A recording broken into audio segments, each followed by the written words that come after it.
And for our sixth message, you're all around tita, very supportive. Kanina pa po nag-video, dalawa pang cellphone. May we call on her tita Annie. Ay, paano bibidyo rin? Hindi, video muna. Ayun. Ayun lang, ang masasabi ko lang, happy. Happy 18th birthday ngayon sa iyo, Baba. Bakit kasi tawag namin sa kanya, hindi Erica eh.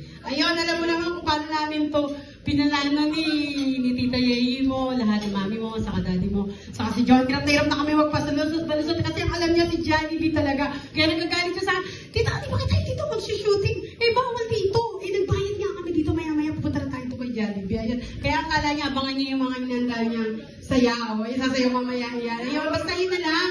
Happy 18th birthday. Hindi ko na patatagalin. Basta alam mo yan, mahal na mahal ka namin. Andito ko para lagi susuporta sa'yo. Alam mo naman, wala akong anak pero lahat ka ng pamangkin ko, mahal na mahal ko mga yan. Ayun, happy birthday!